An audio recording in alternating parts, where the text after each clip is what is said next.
I've spent the last 6 months thinking about how St. Louis is accessible to people with sensory needs.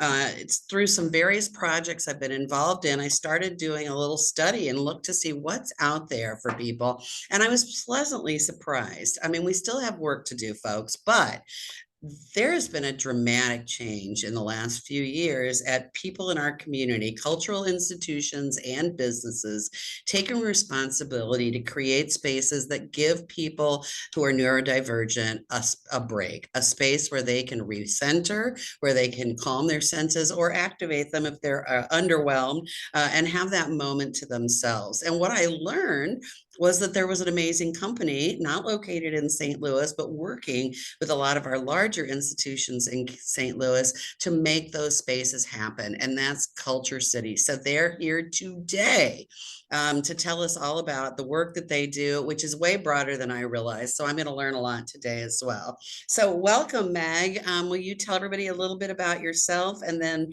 launch into whatever you're ready to start sharing with us? Yes, thank you so much for having me here. I'm excited to get to share this because it's very near and dear to my own heart. So a bit about myself. My name is Meg Raby Klinghoffer, and I'm an autistic female with a background in speech language pathology.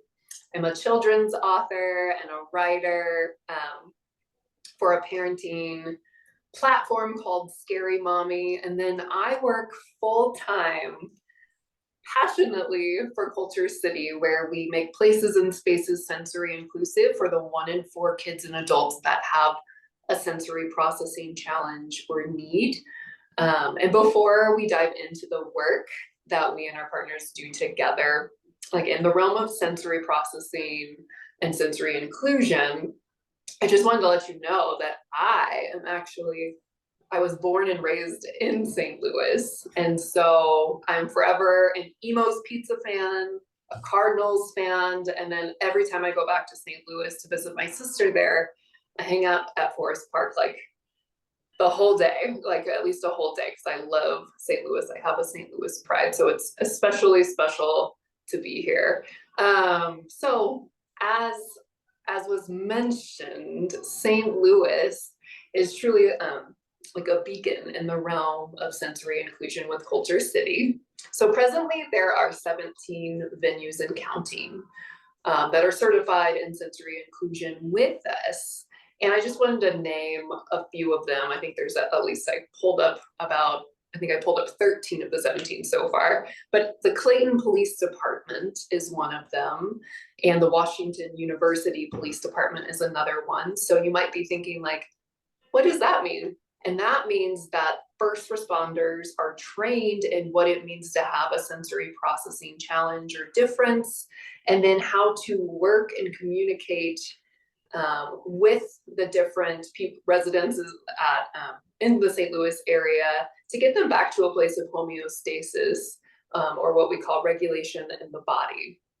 We love the first responder training that we have, as it obviously is tied closely with some more serious outcomes that could happen. And this is just really exciting to be able to offer tools to help like de-escalate situations. Other places that we are at in St. Louis include the St. Louis Kaplan Holocaust Museum, the APA of Missouri that's in Brentwood, Putt Shack, which we are actually, we've partnered with Putt Shack across the nation because there's several of those, but the Putt Shack in St. Louis is also sensory inclusive certified. The Chaifetz Arena is sensory inclusive certified, and I actually got to do a wrestling like AEW event there last year and got to invite some of my former, well, I guess they're still my friends, but my former friends from St. Louis to come in and help volunteer with me, and that was incredibly special and meaningful. The Anheuser-Busch Brewery is one of our partners, the Enterprise Center of St. Louis, the Stifel Theater, and then the St. Louis Zoo and the St. Louis Science Center. So again, cheers to St. Louis in general for just stepping up and seeing those that go often unseen. So again, 1 in 4 kids and adults, think autism, think ADHD, PTSD, anxiety, people recovering from stroke, people with diagnoses of Parkinson's and dementia, traumatic brain injury recovery, and even concussion, just to name a few. We actually in St. Louis are about to sign on our first place of worship, which we're really excited about because we this year have developed a worship church specific training on sensory inclusion that makes sense across like places of worship environments. So be on the lookout for that news to happen and to come out. But presently we work with over 100 places of worship nationally, and that's exciting. And we actually signed on one from the 14th century over in the UK like 2 months ago, which is so cool just to look. If you look at the church, it looks almost like a hobbit hole, and then it has the Culture City sign saying it's a sensory inclusive facility, which is amazing. So we're going to take a look though at like, what do I keep talking about? I keep saying partnership with Culture City. And so I'm going to share with you, it's a very brief video, and then we'll come back. Are you ready to make your space truly accessible? By becoming sensory certified with Culture City, you'll gain the tools and resources to accommodate individuals with invisible disabilities. Our certification equips your staff with essential training and provides access to life-changing resources like sensory bags, lap pads, signage, and mobile sensory stations. Plus, you'll be featured in our award-winning app, connecting individuals to your certified venue. Need more? We offer sensory room design and are always here for ongoing support, consultations, and free monthly webinars. It's more than certification. It's a lasting partnership in accessibility and inclusion.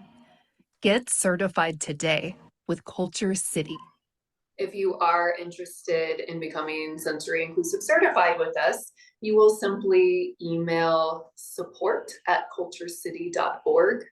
And so something to highlight from that video, a partnership with us, it requires the training, which I tell people all the time. I think that's something that sets Culture City apart, because you can even go into Target like today and you'll see there are sensory items in like the dollar spot. But with Culture City, it's like, okay, we have the tools, but how do we make this all work? How do we make it known that even sensory inclusion is available at the various entities and venues that we work with our partners? And so we have the training, which goes over what is sensory processing, what does sensory overwhelm or underwhelm or understimulation look like, what are the 8 senses, because we tend to think that of the 5 that we were probably all familiar with from when we learned those in kindergarten, but there are actually 3 other ones. And then what does it look like to partner using the various tools that we have, that we provide, that are research based and that we've developed, and then how do we co-regulate with the child or the adult at the various venues and entities we work with to get them back to feeling their best self, or the fun word of homeostasis, where you feel home in the body and you're ready to participate in your environment and your world around you, and to get back and enjoy the things that everyone should be allowed to enjoy and to do so comfortably. So it requires the training, and then we would, after the training, we ship out our Culture City sensory bags. And you probably saw in the video, those include Puro Sound noise canceling headphones, and those are amazing. They provide like this slight hug to the head, but they fit any circumference, so child or adult size head, or if you're like me, I was born with a massive head, so I have had an adult size head my whole life, but they fit any size head. They come with 3 fidget tools, and you'll hear again, we call them tools because we want it to be inclusive, because the 1 in 4 does not just refer to children, it refers to adults, autistic kids turned into autistic adults. And again, I myself am one of those. And then also there's a visual communication card for anyone that is a non-speaker or minimally speaking or has acquired a speech and language impairment, maybe like secondary to like a stroke, again, that has happened, or again, it could be even MS, ALS, Parkinson's, dementia, and so forth. After we send the bags, we tie this all in with our signage. And I tell everyone the signage and the training together. Those are my two favorite things with Culture City and our partnerships, because the signage is what helps the person, the individual with a sensory processing difference, be able to navigate your facility, to know where the sensory tools are located. And ultimately, I say to set the table of hospitality for, again, the 1 in 4 with invisible disabilities, because my favorite sign is, this is a sensory inclusive location that is placed at the entrances into any of our partners' buildings. And I think that actually, I mean, we can't get the data on it, but I can pretty much guarantee if someone sees that sign and they walk in, it's already this sense of, oh my gosh, like I'm seen here, I'm wanted here, they're ready for me, and I'm welcomed. And so we could possibly be getting ahead of dysregulation just by that whole knowledge and being able to see those that often go unseen. So I love that sign. But then we have other signs that just indicate louder areas in the facility, places to go where you like don't want any more sensory input, so a quiet area that's labeled. And then we label where our sensory bags are located. This all comes beautifully together with our free Culture City app. And the Culture City app, if you like type in, you download it, again, free, download it, type in St. Louis, you're gonna see all of our partners pull up, and there's a social story attached to each of our partners. So once the signs are up in the facility, we will have someone that is our point of contact at that facility take about 10 to 13 photos, and then they send them to us and our team, and we will curate a social story specific to that venue. This is a great way, again, to get ahead of dysregulation. Families can look at this with their child, or if you're an adult, again, that knows sensory information, is going to be very pertinent and helpful for you to enjoy the place. This is going to walk you through, okay, what can I expect when I get here? Where can I access these tools? And then what does it mean that they're a sensory inclusive entity? So again, that's free on the app, but you can embed, if you are a partner of ours, you can embed that link also to your website and say like, hey, say we're a movie theater, we're a sensory inclusive movie theater with Culture City, and then they can access right there that social story. So that's a fun thing that ties everything together. And then you probably saw some of the additional things that we provide. So we've designed a mobile sensory station cart. Those are amazing and are very popular at schools specifically, but they can be a part of, honestly, like a restaurant if you want. They can be a part of a library, a museum or whatnot, but it's a cart on wheels that hits a lot of the senses and the needs, and can be transferred from one room to the next. Could literally go into a bathroom if there's a individual in the bathroom that is dysregulated. It could go into any hallway or whatnot. And I love that it doesn't require the child or adult to have to transfer from one place to the next. So those are available with us. And then we have a team of professionals that design sensory rooms. And those are across the nation right now at most major arenas. They have one of our sensory rooms at different airports. They'll have our sensory rooms, and those are something that are a great place to go for, again, kids and adults to catch a reprieve, to kind of get in control of the senses. We always tell people that's kind of the whole goal of a sensory room, is in a way of, you know, if you're overwhelmed by the lights or something, go into the sensory room and you get to manipulate and play with the light. And it does kind of like that reverse psychology with that. And so we love the sensory rooms as well. And then I think something that sets us apart and that we get really excited about with our partners is when they realize what we are aiming for is a true cultural shift. Like, we're wanting those that go unseen to now be seen. We're wanting that disposition of curiosity and empathy for one another, even including across employee to employee, not just employees to patrons that are coming in, but that curiosity and everything is going to, again, elevate the inclusion and just change the culture. So I always tell people, it's no longer like the child that doesn't listen, that's maybe in your museum or something, it's like, oh, maybe they're getting their sensory needs met, and that's why they're galloping, back and forth at an exhibit. No one is quote unquote naughty anymore. Perhaps they're vocal stimming again, at maybe a Cardinals baseball game, sitting down around people because they're happy, and that's the way they're regulating and expressing in a way that happiness. So it goes so much further than the tangible tools that we provide, and just it's so much more than a bag. And I want to share one more quick video with you. It's just a bag. What's the big deal? Just bring your own. Just speak up. Just calm down. Maybe you should go somewhere else. Maybe this isn't the place for you. Maybe the problem is you. It's just a bag.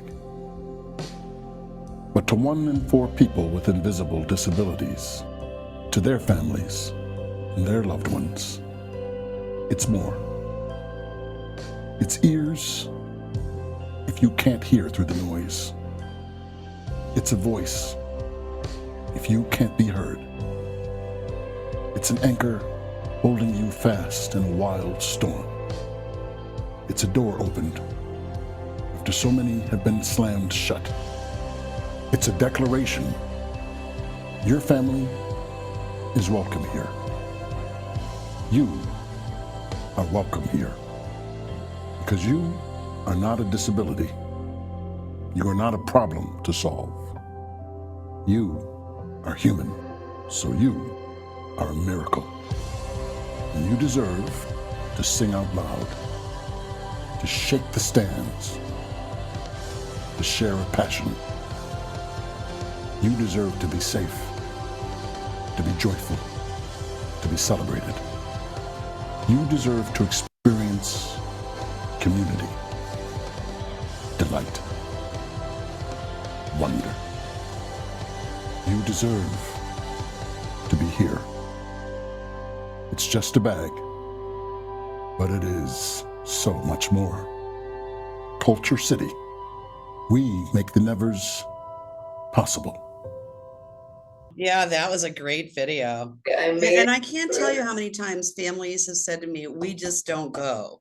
We just don't go to the restaurant. We just don't go to the Cardinals games because we know it's just going to be too much and it's not going to be fun in the end. So this is lovely.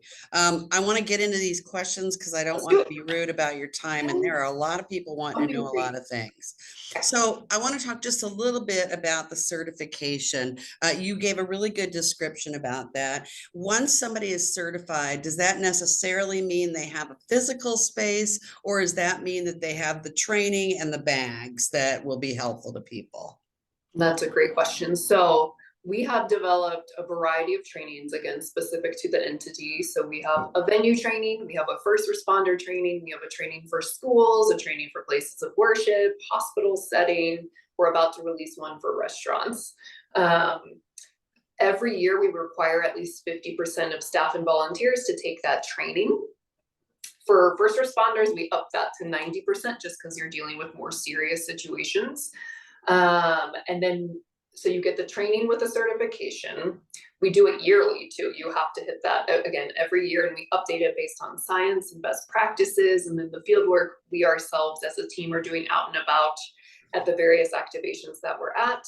You get the sensory bags, you get the signage, and then you get the social story build out. That is the certification right there. So you can just go that route and not add on the optional sensory room or mobile sensory station.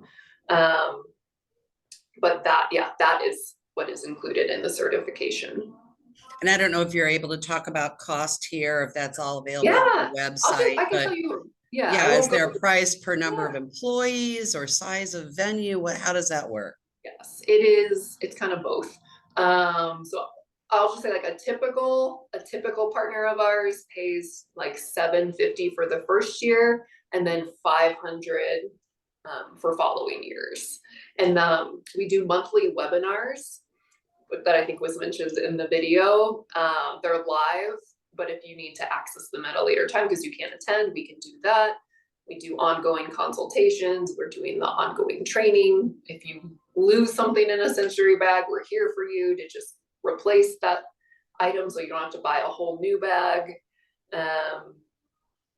Yes, and then other like larger arenas, they can go up to like 1,500 up front, and then each year would be like 1,000.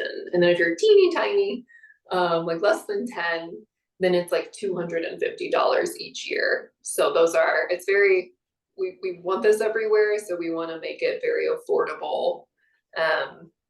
And get as many places as we can. So yeah, and if you are wanting to know more specific for your, like if you're on here right now and you have a venue that you're curious about, please just email us. We will get you in a Zoom meeting within like 48 hours and we can talk specifics with you. So I'm going to clarify from a question we've got. So if you said somebody is certified, they should be displaying signage. And does that mean that most of the employees will know where to access the resources that are available so that every event at the Enterprise Center, whether it's a concert or a sporting event, there's a space somewhere where they've got those bags? Yeah, so it should be 1 in 2 chances that they are. So we hit that 50% mark because we would like it to be at least half of the employees and volunteers at that facility or entity is trained and will know exactly how to accommodate you. Okay. And we actually send out team members of our Culture City team, our tiny little team, to do audits and to walk through and to see like how those are going and whatnot and how we can maybe amp it up if we need to, or just to express gratitude for those that are doing such a great job. You may not know this, but do you know all of the police officers in the St. Louis region, a percentage of each department has to have crisis intervention training? Do you know how your training differs from what they're receiving already? Specifically, I would say we don't 100%. Ours is more on, again, the sensory processing and the dysregulation specifically. If anyone here has a connection. I've done the CIT training, and I suspect it's more of a drill down because I think when we're going to talk, we're talking about all kinds of aspects of disability. We do talk about that, but frankly, redundancy is great with any of that kind of training. The more times they hear it, the more times you're really able to absorb it. So I think there's probably a good crossover, and then you're going to get a little bit deeper into some. I know we never talk about the 8 senses, so now I'm going to go do my own research about that. Yeah, and I think you might see even outside of St. Louis, there are people that will do, like I call it autism specific training. And I like to always tell people with Culture City, we are not known as like just an autism resource nonprofit. We're about sensory inclusion of all neurodivergence. So again, like the ADHD, the PTSD, and especially with police, they're in the front lines with working with individuals that often do have mental health differences and challenges. And so we have some additional new tools that have come out this summer that help with first responders on like communication and whatnot, including those that are non-speakers or non-verbal. We have a very amazing free AI generative communication tool. You guys need to download Culture City's app, go to the bottom right, click Koji and start playing. It's completely free, always will be free. And it's great for non-speakers and minimally speaking individuals as well. Super excited about that. That's fantastic. 3 more quick questions here, and I think I might have one. Is there a specific age range your resources work best for?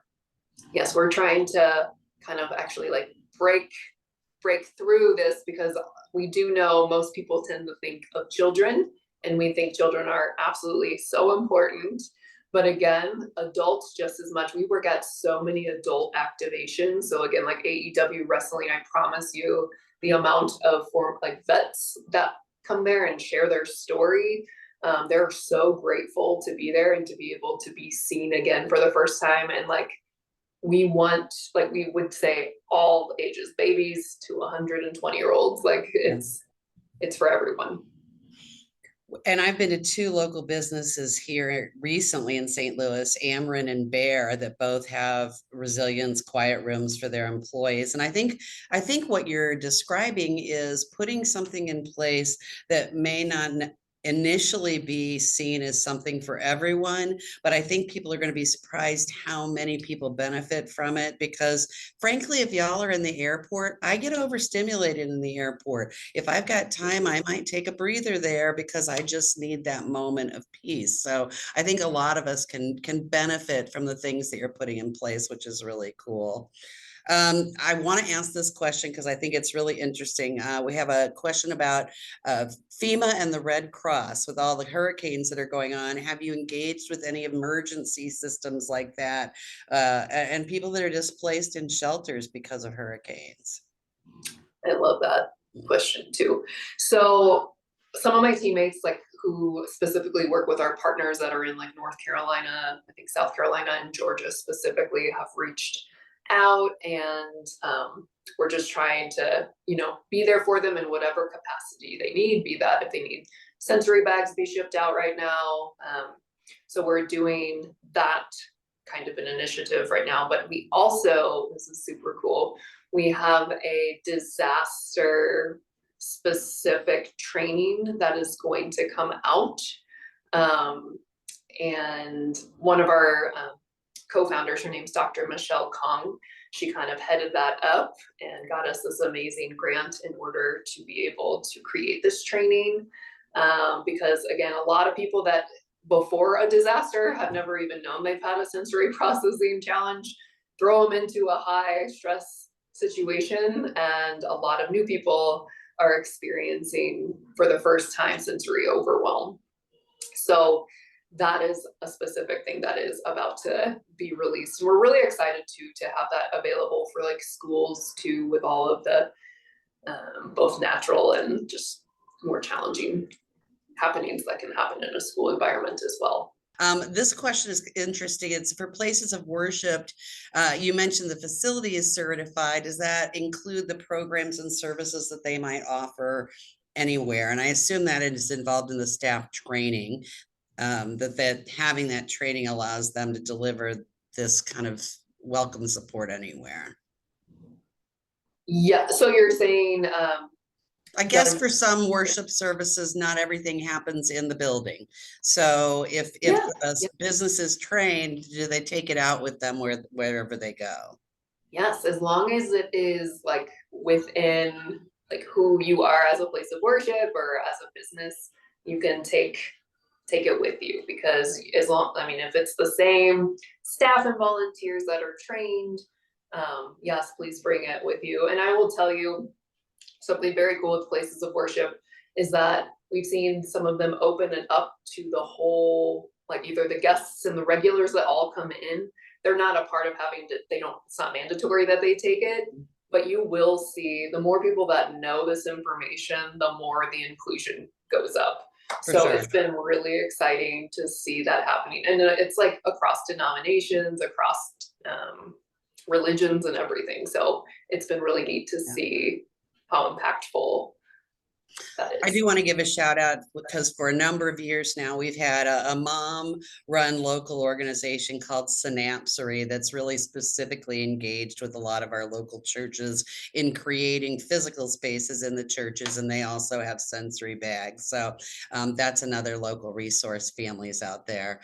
Two more quick questions, actually three. We had somebody on that was saying that there aren't any businesses in their area that are certified. What's the best way to approach a business to maybe say, hey, have you looked at this kind of an opportunity? Yes, I love that. So Culture City, what's interesting, all of the stuff we do is very like grassroots organic. We do not market things.